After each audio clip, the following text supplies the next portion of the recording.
Assalamualaikum warahmatullahi wabarakatuh. Bertemu kembali di Bincang Sore Ramadan di tanggal 14 April 2023 bertepatan dengan 23 Ramadan.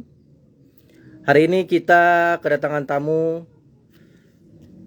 seorang dosen, seorang pendidik di ISI Padang Panjang dan juga aktif di dunia kepenulisan serta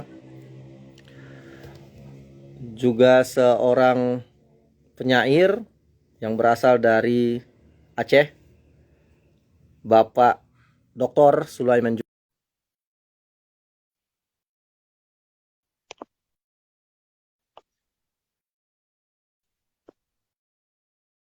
Baik, kita sudah bergabung. Assalamualaikum, Dun. Waalaikumsalam. Gimana kabarnya, Dun? Sehat?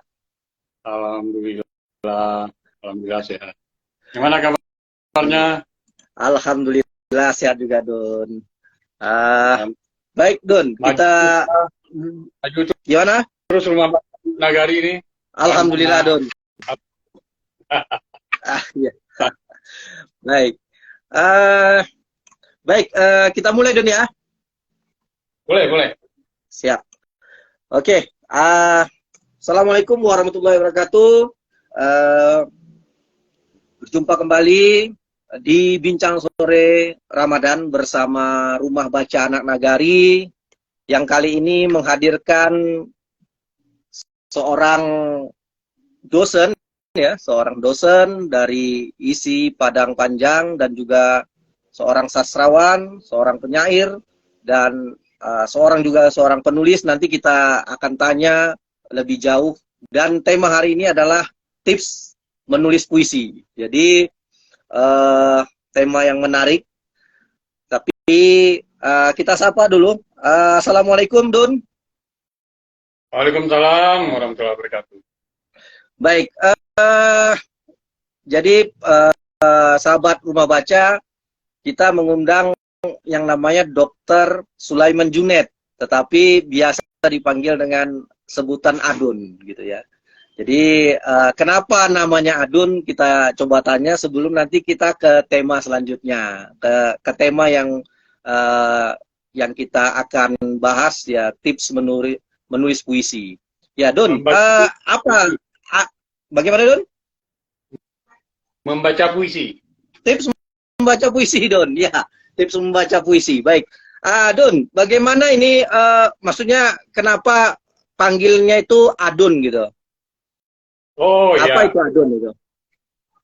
Adun itu kebetulan kan saya orang Minang asal Aceh ini. Minang asal Aceh. Sama Oke. Ya. dengan Anda itu kan orang Ya. Minang asal ada Batak gitu ya. Orang Batak atau orang Minang asal Medan. Ya. Ya, sama Jadi kita. Jadi Adun itu artinya apa? Adun itu bahasa Aceh, itu bahasa Aceh, panggilan untuk abang. Udah kalau di Minangkabau. Udah, Uwan, Ajo, itu sama dengan Adun. Iya. Baik. Berarti sahabat Rumah Baca, berarti itu panggilan di dalam bahasa Aceh yang berarti abang, sama juga dengan uda, atau kalau di Minang itu uda ya, uda. Kalau di Pariaman dia ajo. Baik, Don. Don, sebelum kita masuk, coba Adun perkenalkan diri dan kegiatan apa yang sedang Adun lakukan di terakhir ini gitu. Ya, orang tua saya memberi nama Sulaiman Junet.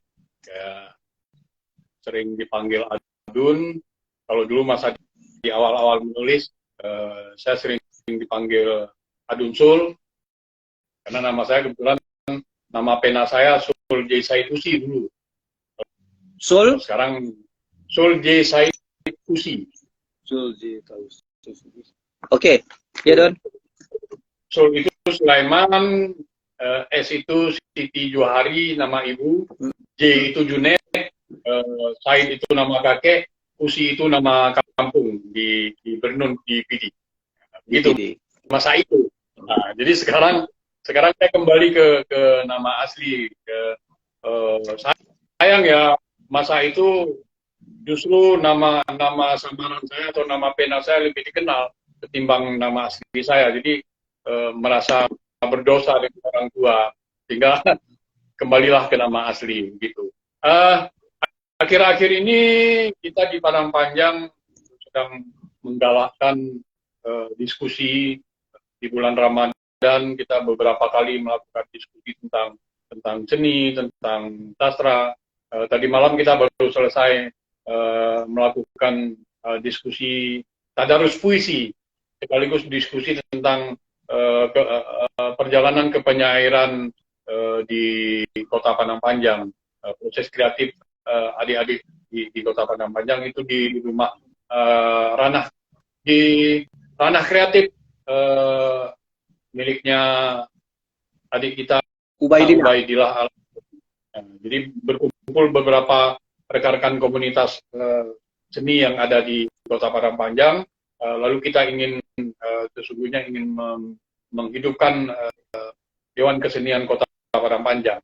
Sehingga tadi malam itu kita undang wali kota, yang kebetulan wali kota tidak bisa hadir, diwakili oleh staf ahlinya, dan insya Allah sekarang sedang proses tahap melakukan draft untuk membangun Dewan Kesenian Kota Padang Panjang. Itu kerja kita terakhir. Dan baik, Sabtu dan Minggu di komunitas Kuplet tetap terus berjalan. Sabtu itu kita latihan diskusi rutin, bicara tentang seni secara universal, bergantian bicara sastra, bicara teater, bicara jurnalistik, bicara menulis dan sebagainya. Hari Minggu kita latihan dasar, itu yang selalu rutin di komunitas di Kuplet. Begitu Adinda. Baik sahabat Rumah Baca, berarti Adun ya, yang seorang dosen di ISI ya, di ISI Padang Panjang, juga aktif beraktivitas di lingkungan ya, khususnya di Padang Panjang, dan punya sebuah komunitas ya, komunitas namanya Komunitas Kuplet, dan tetap menjalin hubungan dengan para seniman yang ada di Padang Panjang. Baik Dun, kita akan coba masuk. Saya akan coba memberikan pertanyaan tentang bagaimana sih tips membaca puisi. Tapi sebelum kita bertanya soal itu Dun, saya ingin, kenapa tema ini kita ambil Dun? Saya tips membaca puisi. Kenapa sih, keresahan apa yang Adun rasakan? Kenapa membaca puisi saja itu harus diajarkan seperti itu? Apa keresahan besar dari Adun? Ya, saya kira akhir-akhir ini, dewasa ini, saya sangat resah dengan perkembangan anak-anak pembaca puisi di Sumatera Barat, khususnya di Indonesia umumnya. Itu setiap saya jadi juri, baik di tingkat lokal maupun nasional maupun internasional, cenderung kualitas pembaca puisi kita, pada khususnya anak-anak didik, dari anak-anak sampai remaja sampai dewasa, itu banyak yang kualitasnya jauh menurun dari masa-masa kita remaja. Nah, itu ternyata proses-proses pengajaran, proses-proses pelatihan baca puisi secara reguler di seluruh, baik di Sumatera Barat maupun di Indonesia secara nasional, itu memang menurun. Memang sering tidak terjadi pembinaan secara reguler, baik di sekolah-sekolah maupun di ruang-ruang kesenimanan. Nah, ini yang membuat barangkali kita dengan Rumah Baca Anak Nagari menawarkan itu kemarin. Mudah-mudahan ada manfaatnya buat yang ikut serta dengan ruang kita di ini. Ada pembelajaran yang barangkali bisa terkontaminasi, sehingga baca puisi itu penting, latihan dasar. Bagaimana memahami puisi, bagaimana latihan dasar membaca itu harus rutin. Bukan ambil puisi lalu baca, lalu memilah-milah, memenggal-menggal puisi, lalu ikut lomba. Itu kan pekerjaan sia-sia menurut saya. Saya dulu setiap ingin membaca puisi, ingin mengikuti lomba baca puisi, itu kita punya target. Minimal harus juara 3, minimal. Kalau dapat juara 1 ya alhamdulillah, tapi punya keinginan tidak sekedar ikut baca puisi. Nah, hari ini tadi saya baru selesai menyeleksi calon-calon pembaca puisi untuk FPLS 2N yang dari SMA. Diminta ada SMA di Kota Padang Panjang. Kita datang, kita seleksi. Ternyata mereka masih pemahaman mereka itu masih deklamasi puisi, bukan baca puisi. Nah, itu. Jadi memang keresahan saya, keresahan kawan-kawan mungkin yang pembaca puisi yang baik di Sumatera Barat, di Indonesia, itu kita punya keresahan tersendiri terhadap itu. Ternyata pembelajaran itu tidak terjadi, pembinaan itu tidak terjadi di sekolah-sekolah. Sekolah-sekolah tidak melakukan pembinaan itu kepada siswa-siswanya, sehingga banyak anak-anak kita, anak-anak didik tidak tahu bagaimana membaca puisi yang baik. Ada deklamasi puisi, ada baca puisi, ada baca puisi pertunjukan. Itu mereka tidak tahu. Asal baca puisi ya buat adik-adik kita mungkin sama saja. Mau deklamasi, mau baca puisi, mau apa, sama saja. Sehingga dihajar aja semua kan. Padahal ada ruang-ruang perbedaan. Bagaimana teknik membaca puisi, bagaimana deklamasi puisi, bagaimana yang kita katakan puisi pertunjukan. Nah, ini ada genre tersendiri dan berbeda-beda caranya, teknis-teknisnya berbeda. Begitu barangkali ya, Linda. Baik. Berarti keresahan Adun berarti melihat dari anak-anak ya, anak-anak yang membaca puisi, karena Adun juga sering menjadi juri lomba, itu melihat keresahan bahwa membaca puisi ada kesalahan ya, dan dinilai bahwa kesalahan itu adalah dari guru yang mengajarkannya gitu ya, terjadi seperti itu. Dan karena tidak melalui proses ya, seperti Adun bilang bahwa membaca bukan hanya sekedar membaca puisi saja, tapi ada latihan dasar ya, dari suaranya ya Don ya, akan terlihat nanti tekanan-tekanan dalam membaca puisi. Jadi memang ini bukan hanya sekedar ambil buku puisi lalu bacakan gitu ya, karena harus ada ininya. Makanya pertanyaan selanjutnya Kak Adun, bagaimana sih sebenarnya saya membedakan dulu Dun, karena saya lihat ada yang Adun bilang tadi, membaca puisi, deklamasi gitu ya Dun. Deklamasi itu apa yang kalau saya lihat ya, kalau orang yang membaca puisi yang saya perhatikan, saya tidak ini sekali sih tentang puisi, tapi dia seperti kalau anak-anak itu seperti satu suara gitu Don. Seperti orang DDS kan kalau membaca lagi hampir seluruhnya di masjid-masjid ya, surau-surau itu pasti apanya turun naik turunnya itu hampir sama semua gitu. Dan orang yang deklamasinya sepertinya seperti itu. Bagaimana menurut Adun tuh? Apa beda deklamasi dengan membaca puisi itu, Don? Sebelum kita masuk nanti ke prosesnya, Don. Nah, itu dia yang barangkali pemahaman yang salah selama ini. Padahal itu bukan baca puisi, padahal itu deklamasi puisi. Dan itu dipertahankan. Setiap kita jadi tulis sakit kepala kita menonton pertunjukan baca puisi seperti itu kan. Deklamasi yang dibawanya, deklamasi seperti apa? Suaranya itu dibesar-besarkan. Ya. Seperti menakut-nakuti anak tikus gitu kan. Nah, itu suara dibesar-besarkan. Don, coba contohkan Don, yang seperti deklamasi itu yang seperti apa itu Don? Di sari, kita ingat di tilawah mungkin ya, bagaimana Al-Quran gitu ya, membaca terjemahan. Nah seperti itu. Iya. Aku ingin seperti, gitu kan. Gini, dibesar-besar. gini Don, dengan menyebut nama Allah, gitu ya. Yang Maha Nah itu ya, Pengasih, ya, seperti itu ya. nah itu kan masuk ke ruang deklamasi. Lalu ada visualitas. Mereka selalu saja deklamasi itu kan memvisualitaskan teks ke tubuh. Padahal kan di dalam baca puisi tidak begitu. Misalnya begini, ada teks aku melihat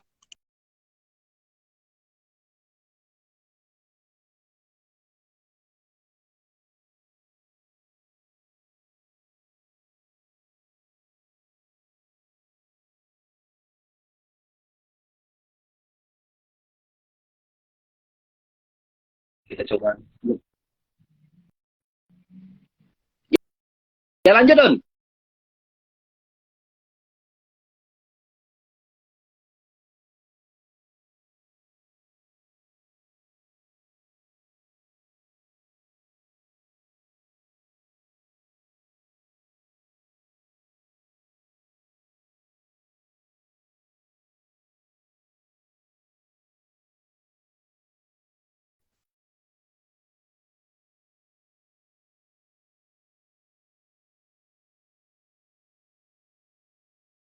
Instagram juga gratis kan. Ya Don. Lanjut aja Don, gak apa-apa. Oke. Ya, siap. Jadi ketika membaca di sari talawah di deklamasi itu kan ada memvisualitaskan teks puisi itu ke tubuh. Misalnya ada kata, ada diksi air mata bercucuran. Air mata bercucuran. Nah, itu dia. Jadi memvisualitaskan seperti itu. Sementara di dalam baca puisi ya tidak begitu, tidak perlu aku ingin berlari. Kalau di deklamasi dia berlari, melakukan action berlari. Nah, di baca puisi kan tidak perlu. Bagaimana menerjemahkan teks kata itu menjadi bermakna, kan begitu. Nah, itu yang dibaca puisi. Lalu kalau baca puisi itu teks harus dipegang, walaupun kita sudah hafal. Kalau sudah melalui proses latihan tentu sudah hafal kan. Ya. Tapi di deklamasi harus hafal, nggak perlu pegang teks. Nah, hampir sama dia dengan puisi pertunjukan, teknisnya harus dihafal. Nah, ruang-ruang itu yang barangkali yang harus kita pahami. Ini menjadi kompetensi khusus ya. Ini loh kompetensinya membaca puisi, ini loh kompetensinya deklamasi. Begitu. Begitu Adin. Baik, baik, sahabat membaca. Berarti sepengetahuan kita sekarang ini kan kebanyakan kesalahan, ada salah kaprah kita bahwa berbeda bahwa deklamasi dengan deklamasi puisi dengan membaca puisi. Ya, kalau Adun mengungkapkan tadi ada dua hal ya, bahwa deklamasi puisi itu kita memvisualkan gitu, seperti memvisualkan. Padahal di puisi tidak perlu ada visual, tapi kita memaknainya saja. Lalu kalau di deklamasi kita harus hafal teksnya seperti itu. Ya kalau berpuisi kita membawa teks itu agar kita bisa membacanya, karena kita membaca kan, teks itu dibaca gitu. Kita masuk kalau dari hal ini, bagaimana sih membaca puisi yang baik dan benar, Dun ya? Ya terlepas dari tadi kata Dun harus ada latihan dasar, biar ada suaranya, tekanannya memang berbeda begitu. Bagaimana sih proses-proses dari membaca puisi yang benar, Dun? Secara ringkas yang bisa Dun terangkan kepada sahabat-sahabat membaca, Dun. Ya, yang paling penting itu kan dulu kan latihan dasar ya, sehingga tubuh itu menjadi kaku. Hari ini kan membaca puisi, ketika dia membaca puisi tubuhnya kaku seperti ini. Nah, ya itu tidak bisa. Kenapa? Ya, karena tidak pernah diberikan proses pelatihan itu. Seharusnya ingin menjadi pembaca puisi, dia yang pertama itu yang harus dilakukannya adalah dia harus latihan dasar secara rutin. Apa latihan dasarnya? Ya pernapasan. Nanti hubungannya ke ke vokal, ke ruang vokal, bagaimana interpretasinya, bagaimana artikulasinya kan gitu. Nah, makanya latihan pernapasan. Kalau pernapasannya benar, maka vokalnya menjadi berkualitas. Nah, lalu latihan tubuh, agar tubuh itu tidak dibuat-buat ketika dia membaca puisi. Ini ketika dia membaca puisi, tubuhnya dibuat-buat, tubuhnya kaku gitu. Tubuhnya kalau marah dibuat-buat marahnya, bukan muncul dari aura ketika dia membaca puisi itu, tidak berangkat dari teks puisi itu. Nah, seharusnya yang harus dilakukan itu. Kenapa? Dia tidak melakukan interpretasi terhadap puisi dengan benar. Walau puisi itu tidak seperti apa yang kita inginkan. Misalnya membaca satu puisi, interpretasi antara Adinda dengan saya pasti berbeda kan. Puisi itu kan, karena puisi memiliki banyak makna. Ya. Boleh berbeda, tidak ada masalah. Tapi bagaimana dia memahami, memvisualkan interpretasinya ke tubuhnya, ke vokalnya, ke ekspresi vokalnya, ke ekspresi tubuhnya. Itu bisa kita lihat, bukan dibuat-buat.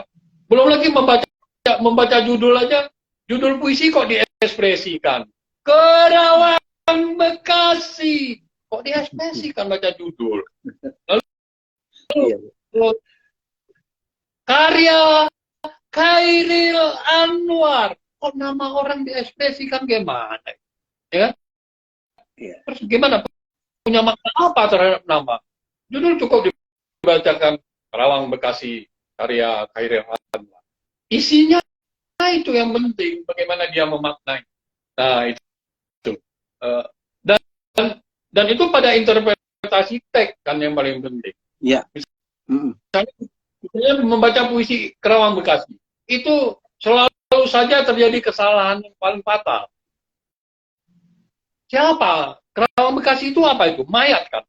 Masa mayat bisa teriak merdeka sekuat-kuatnya? Nikmatilah, Dinda. Coba suruh anak-anak kita baca puisi itu pasti begitu tuh. Iya. Kami sekarang ini mayat tak mampu teriak merdeka, begitu loh. Kok mayat berdah itu? Iya, iya. Begitu kan? Seharusnya gimana? Ini mayat loh yang bicara, antara Kerawang dan Bekasi itu, yang dia tidak mampu menghitung 4 sampai 5.000 nyawa itu. Kan begitu, Dinda. Nah, ya, seharusnya seperti apa? Kuncinya di interpretasi. Nah, itu penilaian pertama. Jangan dapat puisi lalu diksinya dibedah-bedah, dipilah-pilah, langsung baca. Seharusnya diinterpretasi dulu. Ini puisi bicara apa sih? Apa yang ingin disampaikan oleh puisi? Menurut kita, menurut Dinda, boleh saja kita berbeda, nggak ada masalah. Tapi mampu nggak dia menyampaikan interpretasi yang diinginkannya itu? Nah, kan itu. Kita sebagai juri kalau itu lomba, kan itu yang kita nilai. Sampai nggak pesan dari puisi itu menurut si kreatornya itu, sampai tidak. Boleh jadi puisi saya dibacakan orang, saya juga terkadang, kok sampai sejauh itu ya pemahaman pembaca puisi itu terhadap puisi saya. Padahal saya tidak sejauh itu memahami puisi yang saya ciptakan. Nah, boleh itu, tidak masalah. Itulah karya sastra. 10 orang yang memaknai puisi kita, 10 seharusnya maknanya. Ini 100 orang yang membaca puisi yang sama, 1 maknanya. Wah, kan gawat itu. Itu bukan karya sastra itu. Itu tahap pertama di interpretasi. Lalu di vokal. Di vokal itu ada ekspresi vokal. Ada emosi vokal. Ya kan? Ada space mepet, space renggang. Di mana dia meletakkan, pada baris mana dia meletakkan space-nya mepet. Pada baris mana di puisi ini dia harus meletakkan puisi space-nya itu renggang. Karena maknanya akan berubah itu. Ketika meletakkan space-nya renggang, ketika meletak ini kali tak ada yang mencari cinta. Itu kan space-nya renggang. Nah, tepat itu kita letakkan di situ. Kan begitu. Ketika kita bicara vokal, ketika kita bicara space, lalu ketika kita bicara tempo, berapa ketukan di apa itu? Bagaimana ketukannya? Bagaimana nada teknik muncul kita? Nadanya seperti apa? Nah, itu harus dipertimbangkan di vokal itu.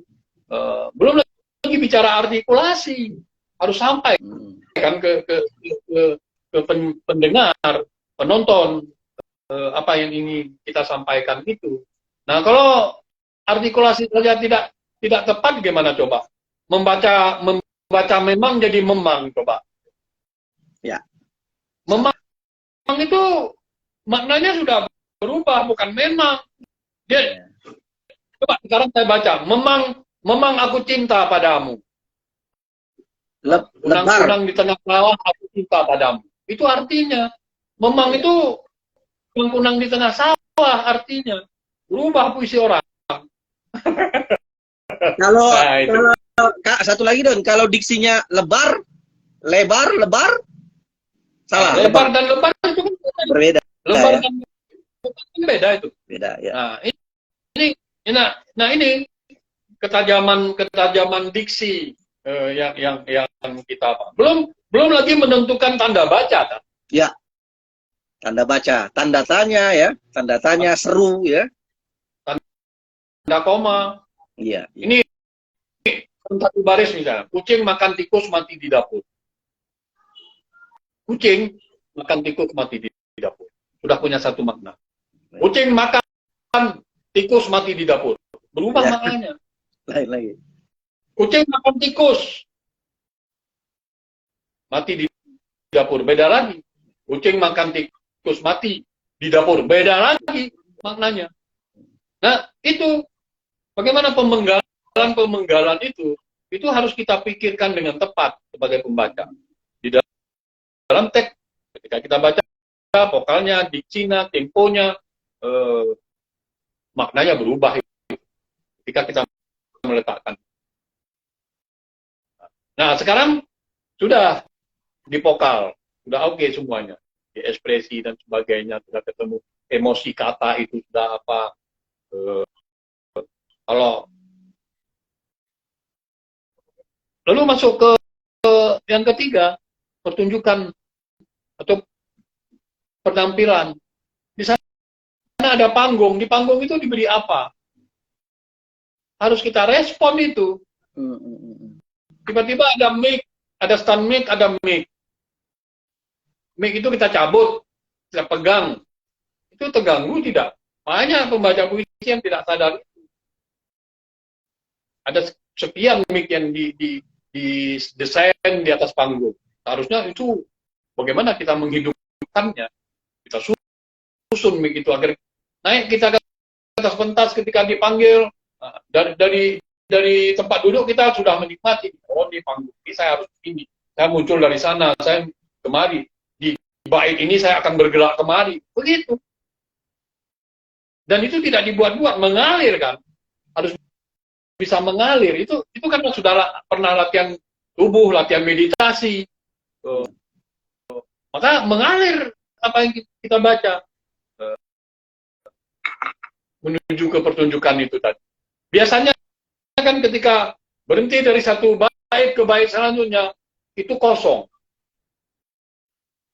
Ketika dia selesai membaca bait pertama, masuk ke bait kedua, ya, di antara itu kosong itu.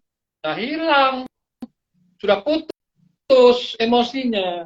Seharusnya kan harus satu emosi. Mau 10 bait, dia dari emosi itu bisa dibangun terus. Di bait kedua emosinya marah, di bait ketiga emosinya sedih, di bait keempat emosinya bahagia. Itu harus dibangunnya. Nggak boleh putus. Yang ruang-ruang seperti itu, Adinda, yang tidak terjadi di anak-anak hari ini ketika itu keresahan saya sebagai barangkali inilah yang harus kita berikan, inilah yang harus kita sharing ke adik-adik kita, ke pembaca-pembaca puisi hari ini, sehingga bisa bisa memahami. Belum lagi membaca dia asal membaca. Padahal dihitung loh. Kenapa kita dulu itu mendengar orang baca puisi itu bisa merinding bulu kuduk kita. Itu Ya, betul. dihitung, detak jantung itu dihitung, di sana masuk. Dijadikan tempo dia, dijadikan nada dia, diberi kekuatan dia, paus kekuatannya, dihajar di situ gitu loh. Sehingga ketika betul-betul masuk ke klimaks, merinding itu orang mendengar itu. Nah, hari ini saya nggak pernah, saya jadi juri hari ini nggak pernah saya menikmati adik-adik yang baca puisi itu bisa membuat saya merinding. Gimana saya bisa menilai dengan baik? Makanya saya pernah mengatakan ke panitia, boleh nggak ada juara?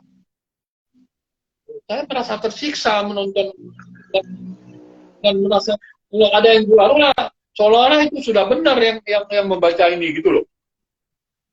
Padahal yang dilakukannya adalah kesalahan. Iya. Tapi karena tidak ada menilai yang buruk dari mengambil yang buruk dari yang terburuk, kan sakit kita. Iya. Baik. Sahabat rumah baca, saya rasa cukup padat ya sebenarnya yang dijelaskan oleh Adun, dan itu tidak dilihat dari pembaca puisi yang sekarang ini. Dun, tadi di ruang apa namanya di chat itu Cik Siti Salma, apa kabar Cik Siti Salma? Katanya Adun katanya. Ya. Selamat sore Cik Siti Salma. Baik, yang di Pekanbaru. Baik, Dun. Ini saya sahabat rumah baca, kalau saya simpulkan tadi dari 3 hal yang menjadi perhatian dari Adun, bagaimana sih proses dari membaca puisi itu? Berarti kita harus latihan, tidak bisa sembarang-sembarang saja membaca kan, agar di situ tercipta di situ pernapasan, ya olah dari pernapasan hingga vokalnya itu pun keluar dengan ya baik gitu. Lalu olah tubuh biar jangan kaku ya, tubuh itu kaku. Nah, lalu yang kedua kata Adun, interpretasi kata dia. Jadi kita harus memaknai dari bacaan apa namanya puisi itu tersebut. Lalu kita harus mengat temponya, artikulasinya sampai dengan tanda baca. Lalu yang ketiga kata Adun adalah penampilannya. Ya apa namanya? Penampilan. Kita harus juga memperhatikan penampilan apa-apa yang ada di lingkungan kita itu bisa kita manfaatkan katanya, bagaimana ya, biar jangan apa. Dan saya lebih apa namanya Don, lebih banyak ilmu. Jadi saya pikir saya sebenarnya bagaimana sih membaca puisi, karena kenapa ya disalahi orang-orang yang ya seperti tadi mendeklamasi gitu. Karena saya lihat ya kalau dari mata kaca orang awam yang seperti saya itu sudah baik begitu ya gitu. Tapi rupanya ternyata membaca puisi itu bukan hanya sekedar membaca, bahwa di situ yang saya lebih tekankan bagaimana kita memaknai dari puisi itu. Jadi bisa muncul yang membuat nanti si pendengarnya itu merinding kata si Adun. Don, berarti begini Don. Berarti kalau dari istilah dari memaknai puisi, berarti itu kan setiap orang bisa menginterpretasikan ya, memaknai setiap puisi itu sendiri-sendiri gitu ya. Maksudnya secara pribadi-pribadi begitu ya. Berarti itu tidak ada apa namanya tidak ada masalah dengan si penciptanya, pencipta puisi itu Don. Kalau kita si pembaca ya memaknainya itu lebih jauh, atau ya malah ya kadang lebih dangkal juga, atau lebih melenceng begitu. Bagaimana menurut Adun itu kalau pemaknaan itu? Tidak ada masalah saya kira. Jadi begini, karya puisi ketika kita sudah lempar karya sastra khususnya puisi, umumnya karya sastra khususnya puisi, ketika kita sudah lempar ke masyarakat, maka dia menjadi milik masyarakat. Hak cipta milik kita. Ya. Ya. Ciptanya hak publik hak kita tetap milik kita, tapi hak publish itu sudah milik masyarakat. Pembaca itu boleh memaknai puisi itu dengan kemampuan simbolitasnya, dengan kemampuan semiotiknya dia memaknai puisi orang lain. Berbeda dengan si penulisnya, boleh. Kenapa? Karena diksi yang dipilih itu sudah diksi yang memiliki ambiguitas, diksi yang memiliki banyak makna. Nah, makna itu boleh dimaknai apa saja. Kita membaca puisi yang satu, lalu kita maknai puisi itu ada pengalaman empirik kita ketika kita membaca puisi orang lain. Masuk pengalaman empirik kita ke dalam puisi. Itu kelebihan puisi. Itu yang dimaksud menjadi realitas sastra. Realitas sosial itu milik kita. Saya kalau ditanya pembaca, Dun, puisi Adun yang ini itu maknanya ini ya? Ya, saya katakan begitu. Padahal bukan. Padahal bukan itu. Tapi yang dia maknai, yang dia tangkap dari puisi saya, menurut kacamata dia, dengan ilmu dia, itu kita tidak boleh mengatakan itu. Kalau saya memaksakan makna yang ingin saya katakan ke orang lain, ke pembaca, ya artinya puisi saya tidak merdeka. Jadi tidak ambiguitas puisi saya menjadi bukan karya sastra dia, tapi dia menjadi karya ilmiah. Karya ilmiah satu, maknanya tunggal. Jadi kalau sastra, itu sastra, dia harus beragam maknanya. Ada pengalaman milik orang lain ketika membaca puisi A, itu masuk. Saya masa kecil membaca puisi Cintaku Jauh di Pulau. SD saya sudah baca puisi punya Chairil Anwar. Satu makna yang saya dapatkan. SMP saya baca lagi dengan usia saya yang berbeda maknanya. Itu manusia yang sama, apalagi manusia yang berbeda, ya kan? SMA, jurusan saya ilmu pengetahuan bahasa. Sudah belajar sastra di sana. Sudah khusus pelajaran. Maknanya berubah. Berbeda ketika saya masih SMP tadi. Saya kuliah di Fakultas Sastra, S1 saya, sebelum saya mengambil S1 saya di teater. Berubah lagi ketika saya di SMA. Maknanya. Itu satu puisi. Kemarin saya baca lagi Cintaku Jauh di Pulau, saya garap menjadi pertunjukan teatrikal puisi. Berubah lagi maknanya ketika saya jadi sarjana sastra. Berubah lagi. Itu baru manusia yang sama membaca puisi yang sama. Disitulah kekuatan puisi itu. Disitulah kekuatan karya sastra itu. Gitu, Indah. Jadi makna yang ambiguitas itu, makna yang banyak itu, makna yang membias itu, disitulah kekuatan puisi. Jadi pilihan-pilihan diksi, penyair harus memilih diksinya yang membias. Begitu. Gitu, Dinda. Baik, jadi orang punya sudut pandang sendiri, menginterpretasikan makna dari puisi yang sudah ditulis oleh si penulisnya, ya, itu diinterpretasikan sendiri dan itu milik dari publik, ya, gitu. Baik, Dun, bagaimana? Ya, ini pertanyaan orang awam atau bagaimana ya? Saya ini bertanya tentang Adun tentang puisi, ya, ya. Tidak teknik membacanya sih, Dun. Masalah begini, bagaimana sih kalau menurut saya, ya, kalau menurut pandangan saya, puisi-puisi yang bermakna, ya, puisi-puisi yang bermakna itu adalah puisi-puisi era-era dahulu, ya, era-era zaman dulu, gitu ya. Saya menilai, ya, maksudnya gitu.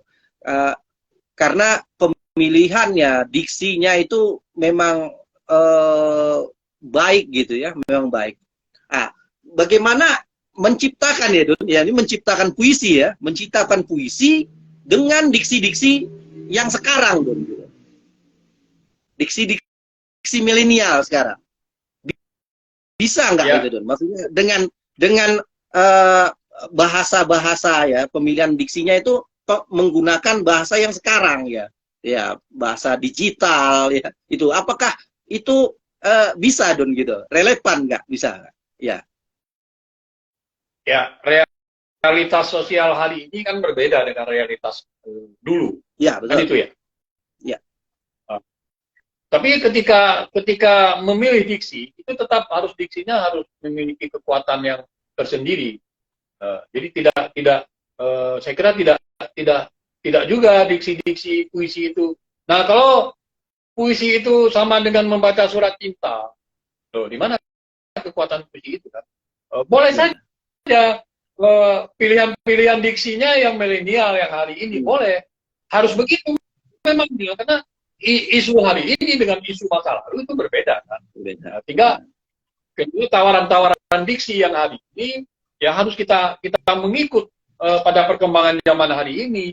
Tapi dia harus memiliki makna yang kuat gitu loh. Iya. Harus Itu masalahnya. Saya belum melihat atau belum pernah membaca gitu. Maksudnya diksi-diksi yang milenial itu, gitu. Pemilihan kata milenial itu. Maksudnya lebih itulah enak tuh didengar gitu. Dan maksudnya kalau pemilihannya milenial yang diksi-diksi yang sekarang gitu. Karena yang saya lihat ya banyak yang dibacakan oleh yang dulu tuh memang diksi-diksinya ya kebanyakan ya diksi-diksi lalu gitu kan. Diksi-diksi lalu gitu.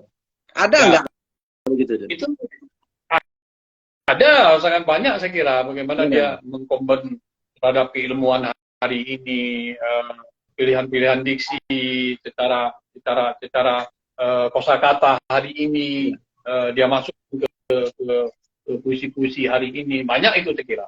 Ya. Misalnya banyak puisi Afrizal Malna misalnya, itu kan juga dia selalu proyek terhadap diksi-diksi hari ini kan. Begitu dengan beberapa penyair baik di Indonesia baik di Sumatera Barat, saya kira sudah mulai itu mengkreat diksi-diksi hari ini, begitu. Banyak saya kira penyair hari ini juga memilih ruang-ruang itu. Kita bisa lihat pada beberapa puisi. Bisa kita lihat di Epitaf Kota Hujan misalnya. Ada banyak seperti Sejauh Pantas, Lenggang, Meninggalkan Padang Panjang misalnya puisinya itu, Muhammad D. Putra. Kalau kita baca puisi-puisinya juga banyak yang memilih ruang-ruang seperti itu. Misalnya Melidius Padang Panjang itu kan ada diksi-diksi kekinian yang dipilih gitu kan. Tidak hanya diksi-diksi yang melankolis, diksi-diksi masa lalu, yang begitu Dinda saya kira. Tinggal bagaimana penyair ini kan sudah bicara penyairnya kan. Banyak saya kira ketika saya dan Kuyut jadi kurator di Epitaf Kota Hujan, terus di Kota Hujan yang kemarin, antologi yang kemarin itu juga sangat banyak diksi-diksi yang kekinian, diksi-diksi yang kebaruan mereka ciptakan. Adik-adik kita juga banyak itu menarik gitu. Nah, ruang-ruang seperti itu barangkali pencarian seorang penyairnya tentunya. Bagaimana dia berkontemplasi terhadap hari ini, isu hari ini yang diangkat, isu yang menarik, bagaimana dia merebut gagasan di tengah ruang realitas sosialnya. Itu kan bagaimana dia merebut gagasan hari ini, gagasan yang kekinian, lalu diciptakanlah diksi-diksi yang kebaruan. Diksi tidak ada yang baru, yang ada kebaruan. Mana ada yang baru? Huruf tidak ada yang baru. A sampai Z kok. Sampai Z itu apakah mampu menciptakan yang baru? Tidak ada yang baru. Selesai dia A sampai Z. Tinggal saja diksi itu bagaimana menciptakan yang kebaruan kan, yang tidak ada pada penulis masa lalu. Misalnya Rinai, Rintik, nah, itu kan sudah punya penyair-penyair masa lalu memilih diksi-diksi seperti itu. Lalu bagaimana menggantikan kata rintik dengan diksi hari ini? Nah, itu banyak yang sudah mencoba untuk ruang-ruang seperti itu. Banyak penyair-penyair kita, adik-adik kita hari ini, saya lihat banyak yang sudah mencoba untuk itu. Baik. Begitu Adinda barangkali. Ya, baik Don. Berarti ya itu sebenarnya pertanyaan yang mungkin ya itu sebagai seorang yang memang awam puisi ya, tapi saya pertanyaan karena saya merasa ada nggak puisi yang bicara tentang misalkan komputer gitu ya, atau tentang media sosial gitu kan, diksi-diksinya yang memang yang kekinian begitu. Baik, berarti sudah ada, itu ada karena itu terpengaruh dengan zaman juga Don ya, dengan zaman. Ya, baik sahabat rumah baca, sebenarnya ada satu lagi Don yang menjadi pertanyaan saya, bahwa membaca puisi berarti kan tadi intinya pemaknaan gitu ya, pemaknaan. Berarti seorang pembaca puisi gitu ya, pembaca puisi berarti harus meraup ya, menghabiskan ya waktunya ya, mungkin jangan lepas dari namanya literasi, atau ya literasi tadi baca literasi bacanya. Berarti biar kalau saya rasa kan gini, perbedaan orang ya, sudut pandang itu berbeda dari informasi yang dia dapatkan, lalu dia menganalisa dari informasi yang didapat itu gitu. Dan saya kaitkan dengan pembacaan puisi, agar terjadi pemaknaan yang memang luas ya. Berarti kan seorang pembaca puisi itu harus dia membaca, berarti banyak membaca. Bagaimana menurut Adun kondisinya sekarang ini? Ya terkadang membacanya sekedar membaca, tidak menjumpai penghayatan dari apa yang dia baca. Dan itu kan juga terpengaruh Don ya, kalau maaf kalau memang ini benar ya, kalau salah nih minta maaf Don, karena dari seorang pembaca puisi itu tidak membaca, berarti itu tidak banyak membaca begitu. Apa bisa itu Don termasuk? Ya, terima kasih ya Dinda. Seorang pembaca puisi itu kan harus cerdas ya, harus cerdas. Untuk menjadi cerdas itu kan ada 4 keterampilan yang harus dilakukan. Yang pertama itu kan keterampilan membaca. Kalau orang sudah membaca dengan baik, paham dia bagaimana membaca, maka dia mampu menyimak dengan baik. Kalau sudah mampu membaca dan menyimak, maka mampu tahap pertama tadi itu, golongan pertama untuk menilai puisi, interpretasi. Ya sudah mampu membaca dan menyimak kan. Nah, keterampilan ketiga itu yang mampu berbicara, struktur berbicaranya lebih baik, itu keterampilannya. Nah, kalau kita bawa ke baca puisi, ya dia mampu membaca puisi dengan baik, mampu memaknai, lalu mampu mengekspresikan, kan gitu ya. Keterampilan yang terakhir. Sebentar Don, ada Pak Win ini, salam Pak Win dari USU. Oh ya, Win Aryoga itu. Jadi itu saya itu. Iya, itu senior saya Don di USU. Dia sebelum ke USU dia di Aceh dulu bersama saya itu. Dia itu bersama sanggar saya, Win. Mantap Win. Ya. Dia bersama. Lanjut yang tadi Don, sampai dengan berbicara tadi Don. Ya, berbicara kan 3 itu. Baru yang terakhir itu menulis, muaranya menulis. Nah itu dia. Makanya kalau ingin menjadi pembaca buku yang baik ya harus banyak membaca apa saja. Dan latihannya seumur hidup, tidak ada pernah berhenti kalau ingin menjadi pembaca puisi yang baik. Jangan ketika ada lomba baru latihan baca puisi. Kapan mau menang? Jadi latihan itu selamanya, seumur hidup latihannya. Jadi ketika ada lomba, kita sudah enjoy kan, tinggal ambil puisi, kita interpretasi puisinya, lalu kita latihan dasar pernapasan sudah oke, vokal sudah oke, tubuh sudah oke. Karena kita latihan terus kan. Tinggal latihan membaca puisi yang menjadi puisi pilihan, puisi wajib. Tinggal itu lagi. Hari ini membaca puisi tidak diberikan, tinggal datang ke tempat lomba, colok balon, meletus balonnya, keluar judul puisi. Kita diberi waktu 5 menit untuk memahami puisi, naik ke panggung. Iya, iya. Lomba hari ini sudah begitu. Nah, kalau kita tidak pernah latihan, gimana coba? Kapan mau latihan? 5 menit itu sanggup untuk latihan, untuk bisa jadi juara. Iya. Baik.